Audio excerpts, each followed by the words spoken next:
This is the WTF Bach podcast. The podcast about Johann Sebastian Bach, brought to you by his prodigal son, WTF Bach. Join WTF Bach as he guides your mind through a contrapuntal journey. Why don't you let WTF Bach guide you? And now, here's WTF Bach. Evan Shinner's here. Thank you for listening. Today, not much history, not much backstory, just straight music. I brought you a fugue, in case you'd run out. When I have the lucky occasion to be before a church organ, I bring along a book of the brook, and I read through as much as I can before someone says, "Hey, how did you get in here?" But one particular prelude and fugue, or in this case, a fantasy and fugue, has recently floored me, one that I didn't ever really look at deeply enough, and because I've done that, I am very enthusiastic about it, and I want to share it with you today. This is the Fantasy and Fugue in C minor, BWV 537. Now, we have looked at another fantasy for organ in C minor on this podcast. For those of you that are playing the rounds of the WTF Bach podcast trivia at your local, that was from an episode called The Only Piece of Non-English Music Played at the Queen's Funeral. It was the Fantasy and Fugue BWV 562 that has an incomplete fugue in it, but this is yet another fantasy and fugue in C minor. Now, unknown is the date of this composition. I've seen 1708, I've seen 1716, I've even seen as late as post-1729, but like I said, no history. Let's get straight to the music. Okay, C minor, fantasy for organ. Firstly, I love the opening because it's just boom. Stick your left foot on the lowest note of the pedal board and hold it down for half a page.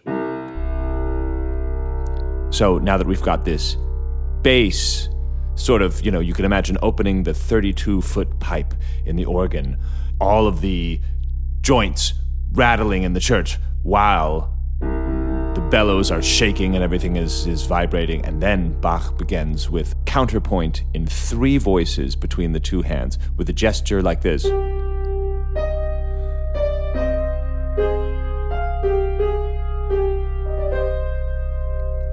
So it's going to be imitated in 3 voices, like I said. It's this jump of the 6th, which will be imitated in the alto, and finally in the tenor. So let's just hear a little bit of Michel Chapuis's version, because you could just see the ambiance, how creepy this sounds at the beginning.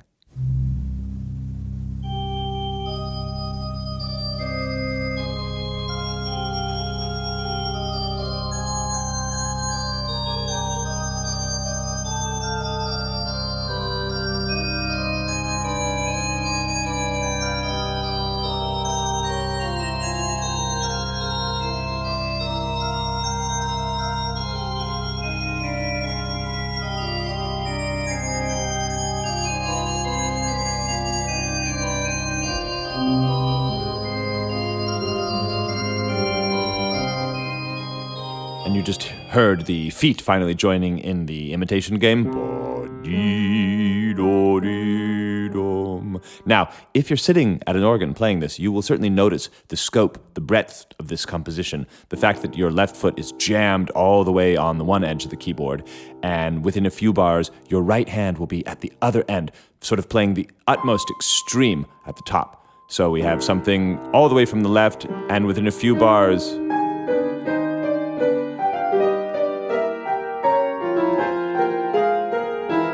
so this, just Bach immediately expansive using the entire range. Let's hear these 3 voices alone without the pedal drone, and you can hear the counterpoint. I'll have 1 voice in your right speaker, 1 voice in your left speaker, and the middle voice in between the 2.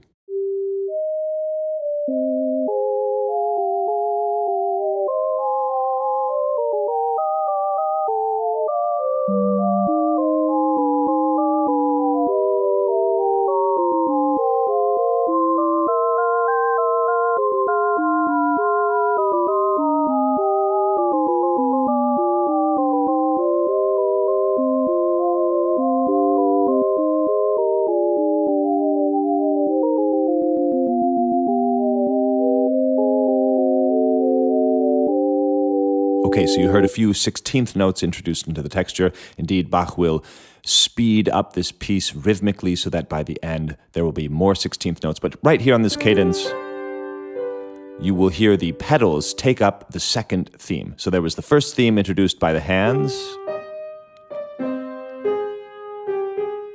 And now the feet are going to say something like this. And this motif will be, it's sort of like a sighing or a weeping motif. It'll be echoed in all the hands. First, in the soprano, alto. Finally, in the tenor. So let's listen to it again, Michel Chapuis.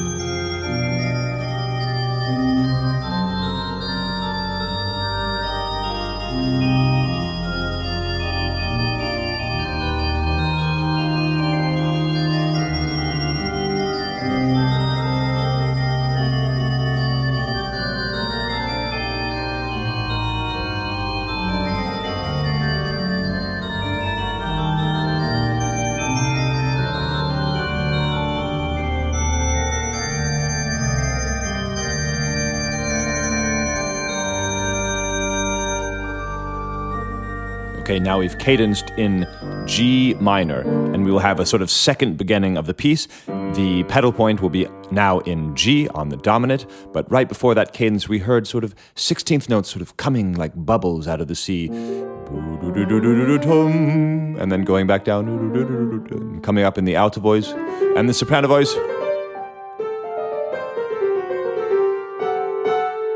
We have the image of just being in deep, deep water with these low, droning basses, but then these bubbles come up, and then we go back down. Let's listen from where the pedals pick up this sighing theme.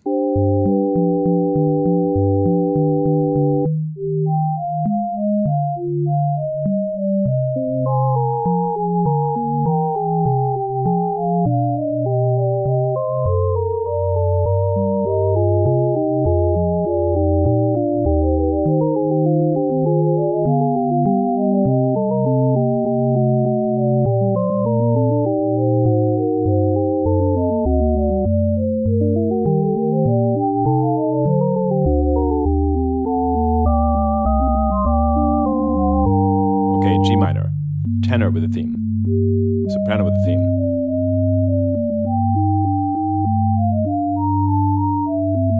Alto.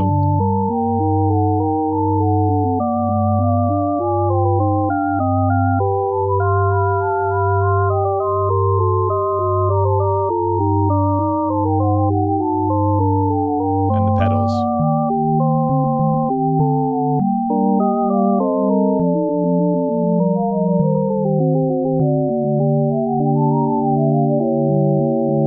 Sighing theme again. Now, during that second pedal point in G minor, I felt like the harmonies are a bit more strained. You know, at first, everything is in C minor, it's kind of calm and just eerie, but now when it's in G minor, it seems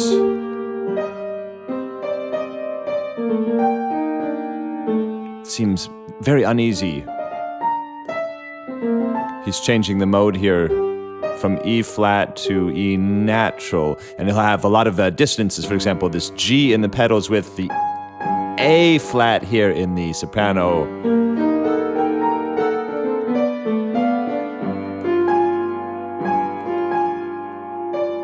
Quite a nice chord there. Okay, now when the weeping theme comes in again, Bach will immediately invert it in the soprano. So from it's going to go upward, and it sounds like this. Let's see if we can hear that in the MIDI version.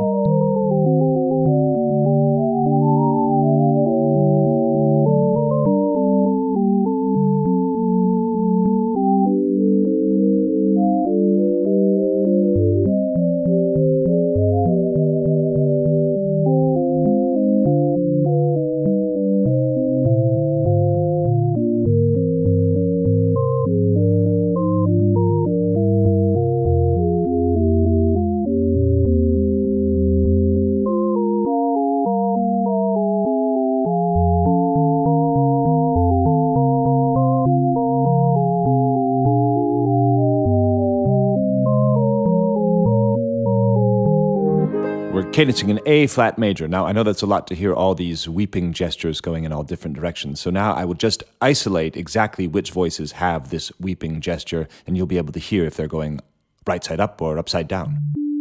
Tenor right side up. Soprano inverted.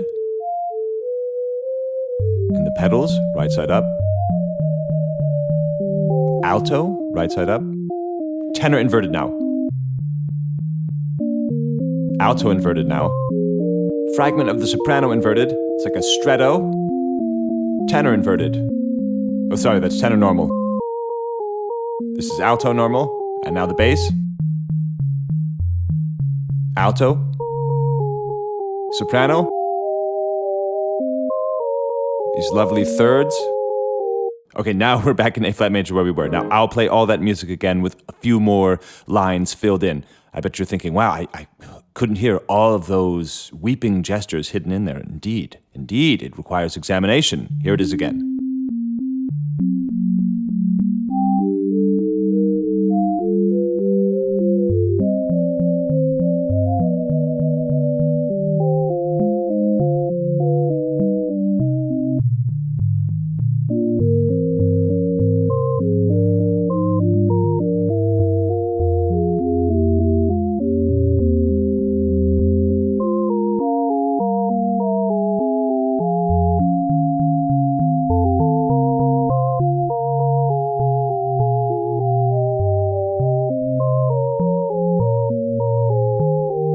There we are in A flat major again. Now, there were still some voices missing, but you could see how all of those weeping gestures in inversion and right side up are packed into this music. Now, I'm going to play the Fantasy now on a sort of a Baroque sounding organ using the software provided by Organ Tech. Thanks for sponsoring me.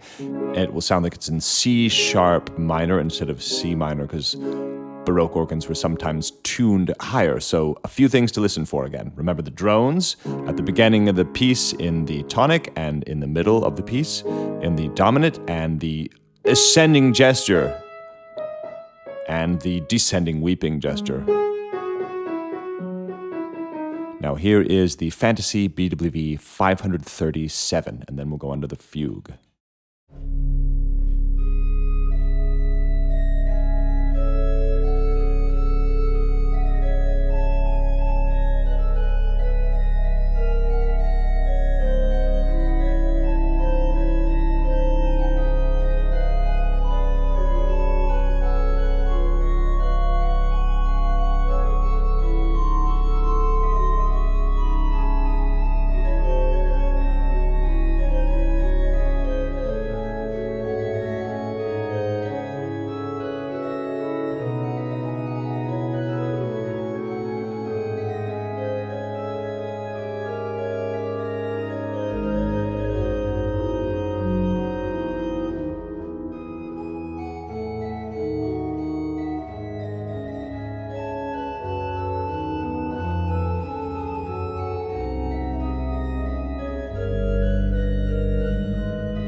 what's next? Well, the fugue. Well, Bach leaves us expecting the fugue there with this half cadence, or I guess in this key. And now we're going to go on to something in this key, right? Now, I said there would be no history, but just a few interesting facts about this fantasy and fugue. This was evidently played at Carl Jung's funeral. Yes, I somehow stumbled across that piece of trivia. Carl Jung bookended his funeral with this fantasy and fugue in C minor and the big B minor prelude in fugue at the end. Very interesting little trivia there.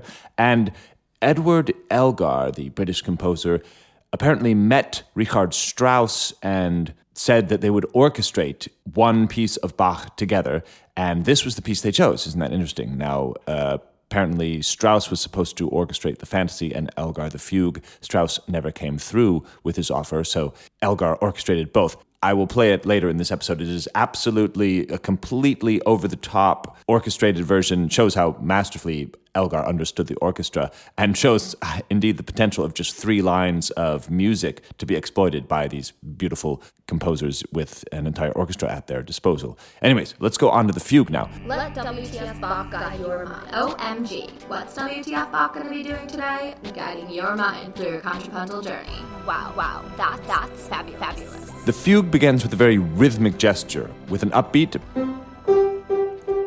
So this would be the upbeat 1, 2, 3, 4, 1. And the first full measure is indeed just this bouncing gesture. Now, where is this going to go? It's going to go up. So we have this yet another climb to the minor 6th. Again, it's contention if Bach wrote his preludes and fugues together. If this is a connected thought with this, we don't know, but it's interesting that indeed the fugue and the fantasy both outline this minor 6th. Anyways, rhythmic gesture and then arpeggios. So we have this here, this harmony outline, this diminished harmony, and then stepwise. So a lot of elements in this subject itself: the bounce, the upward dissonance, the harmony, and then stepwise motion. Answer.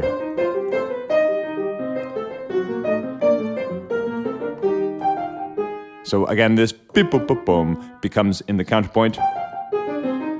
It sort of drives. Now, normally typically in Bach's organ fugues, the manuals do most of the subjects up front and then the pedals finally join. But here we have a sort of surprise. The alto begins with this subject, then the soprano,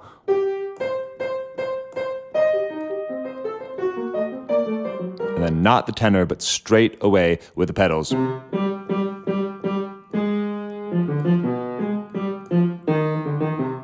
And finally, the left hand joins the fun. So let's just hear the exposition, Mr. Ton Koopman here.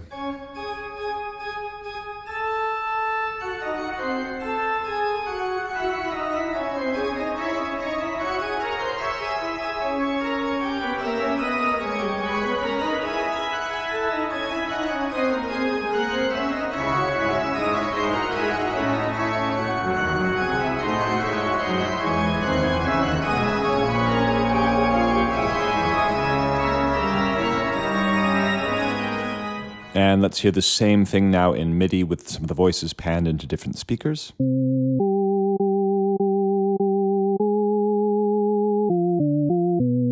Yes, it's a bit slower.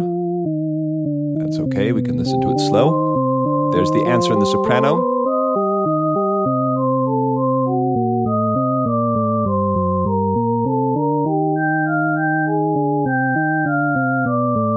Here comes the pedals.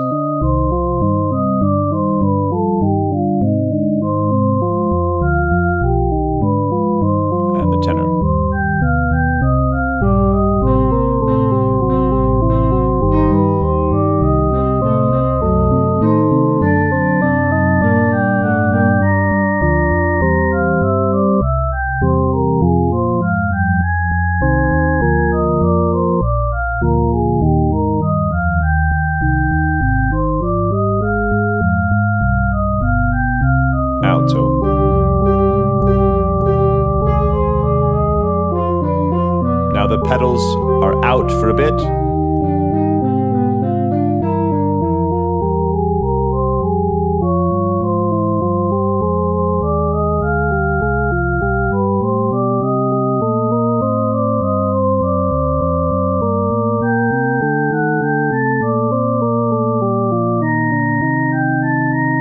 And listen to the tenor run up to the theme.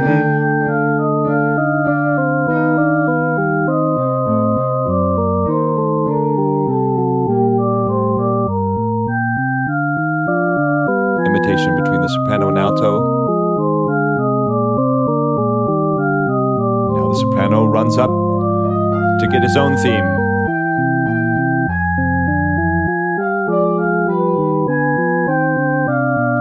And the pedals have been patiently waiting.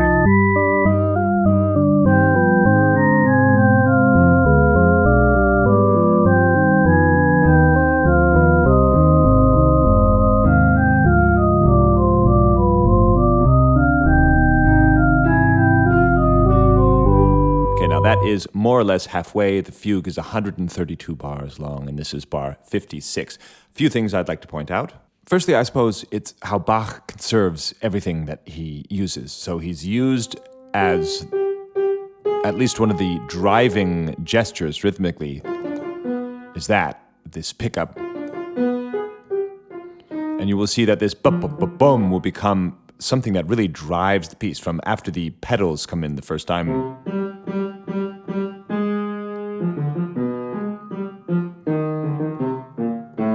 Then they do this dance.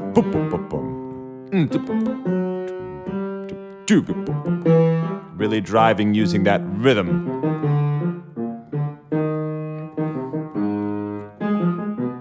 And the other voices will imitate it too. Here is the bass and the tenor.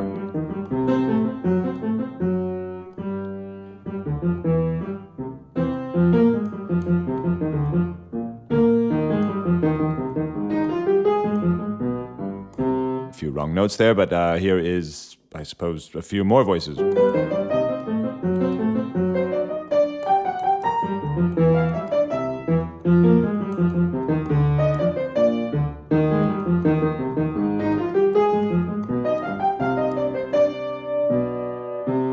So basically, there's never a dull moment. There is actually, I think, never a moment when there isn't an eighth note propelled by this initial gesture of. Now, the second thing I'd like to turn to is this cadence right before the halfway point where we stopped.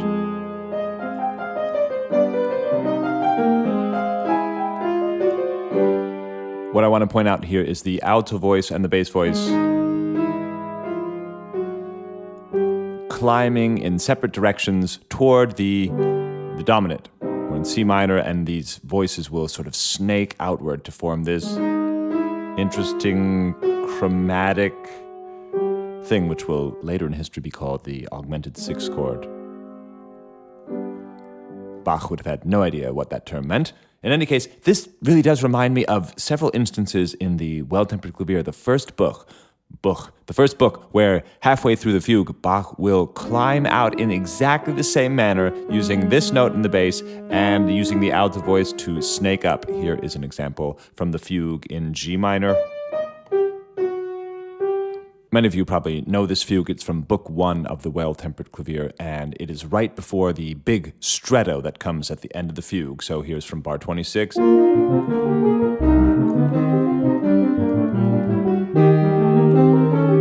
then the stretto. But the point of this, the point I'm making at least, is that the alto voice will come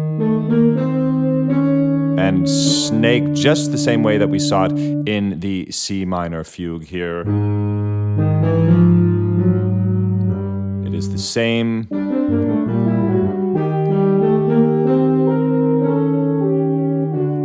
exact thing. There is another example from Book 1 in the F minor fugue. You probably know this fugue as well, halfway through the great tome.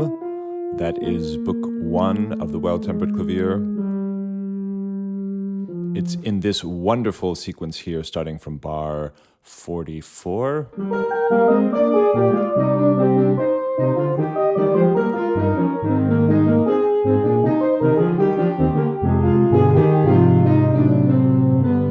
There you heard it in the alto again. Again with the bass. In this case, he steps away from this, what would be an augmented sixth chord, but still the idea is the same.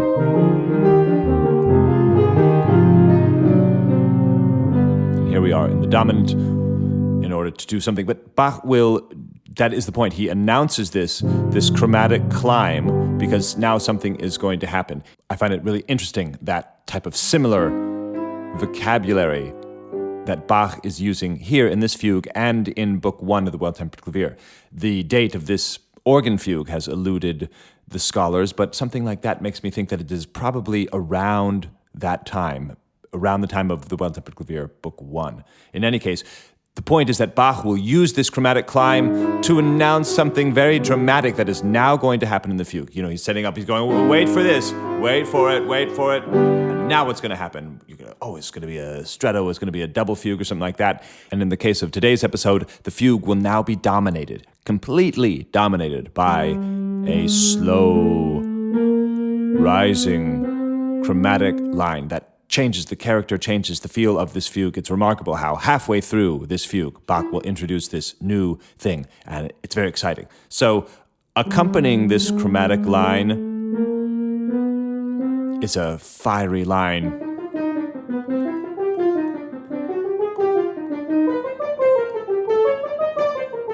Interesting about it is that we have these clashes of accidentals.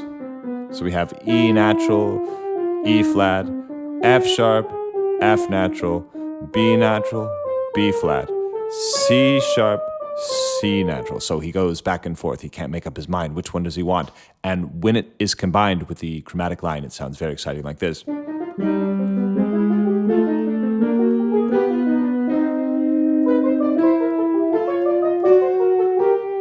Okay, let's hear up to this point in the fugue as played by Ton Koopman, and when the chromatic line comes in, I'll bring it to your attention.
Rising line, another chromatic line. And the alto now. The soprano. And the tenor. And the bass. Alto.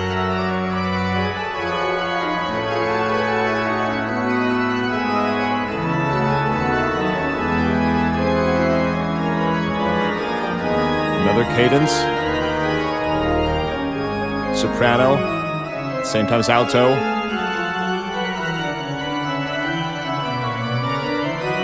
the soprano and the alto again,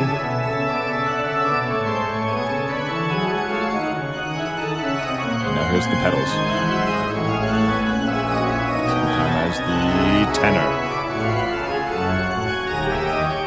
and the alto.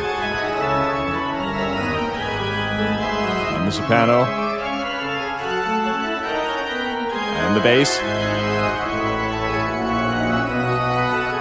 Now pedal point, and pedal solo. Alto. And here we stop. You're asking, what happened to our theme? Yes, it comes back right there where I paused the recording. And for those of you looking for it to be combined with the chromatic line, I'm sorry, it won't happen in this fugue. But you know how we do on the WTF Bach podcast. We isolate voices, and I'm going to go back to where the chromatic theme came in and just play the chromatic line so that you could see how truly integral a part of the structure this chromatic line is. Here's from this.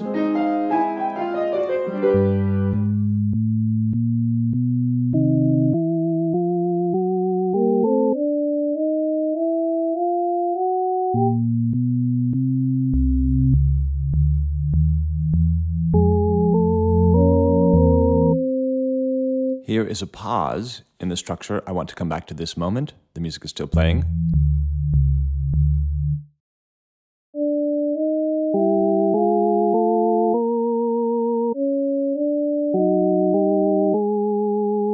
A smaller pause before the bass.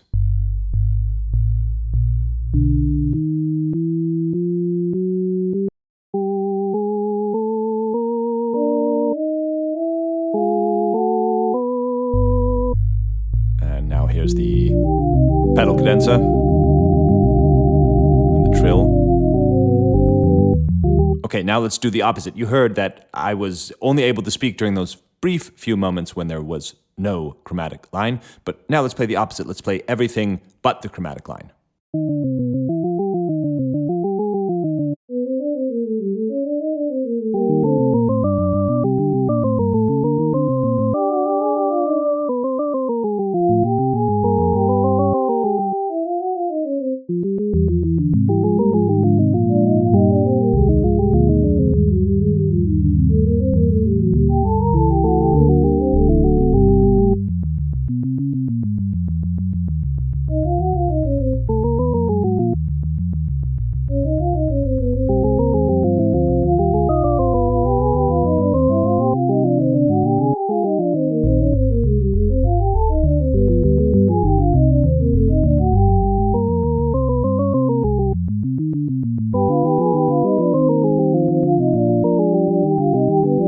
Here comes the pedal point and pedal solo. And there's where we stopped. Now, I do want to turn our attention to this one moment where I said there was no chromatic structure, and that is a moment around bar 70 where the music, we're in the midst of this very sinister sounding chromatic stuff. And all of a sudden, it seems like there is a glimmer of hope. D natural, sorry.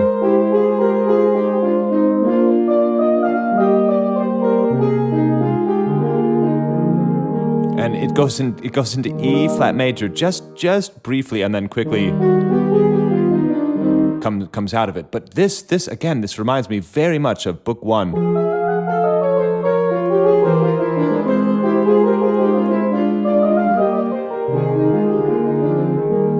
It reminds me in specific of the E flat major prelude, Book 1. Now, tell me if this even sounds like a different piece.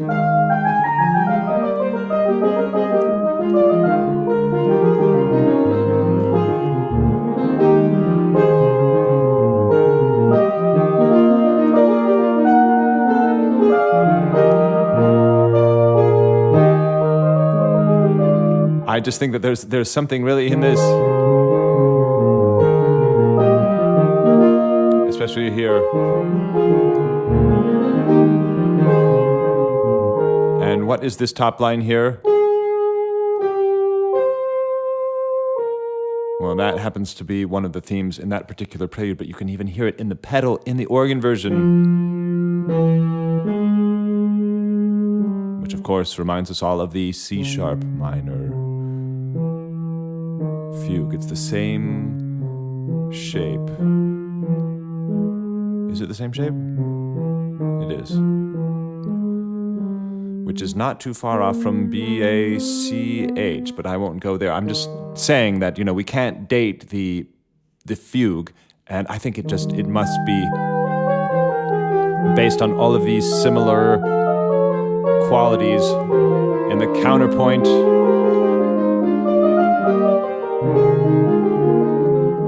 It must be from around the well-tempered clavier. That's the organ fugue, and again, here is the well-tempered clavier.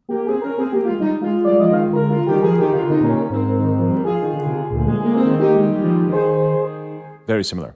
So we've been stopping sort of here, where there is a trill in both hands and the pedals are dancing a wild pedal cadenza. After which we'll have a reprise of more or less the exposition of the fugue, with the other voices filled in, and it will end like so. Now, just a note on the final few bars of the piece. Here they are.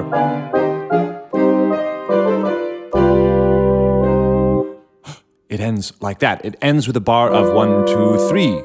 It doesn't even have 4 beats. That's because Bach began this fugue with the pickup note that was only 1 beat, and there has to be a symmetry to fill out a bar of 4 at the end. The implications of this are, of course, that one should be left breathless after this. Not in the old, bring down the house with this long chord, but the fermata on the double bar brings us to this breathless effect. And now I'm very happy to play the fugue for you, my own version of it, and following my version will be Andrew Davis conducting around the year 2000 the Elgar transcription of this fugue, and that will be how the episode ends. First my version, then the Elgar transcription of it. You can really see what a masterful orchestrator Elgar was and what potential great composers saw within this genre of organ music. It requires an entire orchestra, some 100 people, to play what one person can play in the command of this giant console that is the king of instruments, as they say. So thanks for listening. Hope you got something out of this episode. Drop me a note, write me an email, and I'll see you next time. Thanks.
is the WTF Bach podcast. What the Fugue? This is the place to come for all your needs. All your needs for Bach. All relevant links to PayPal, Cash App, and Venmo are found in the episode description. Haven't you always wanted to be called a patron, somebody who supports art and culture and music? Well, you can do that with the WTF Bach podcast. Press those donate buttons. Thank you for listening to the WTF Bach podcast.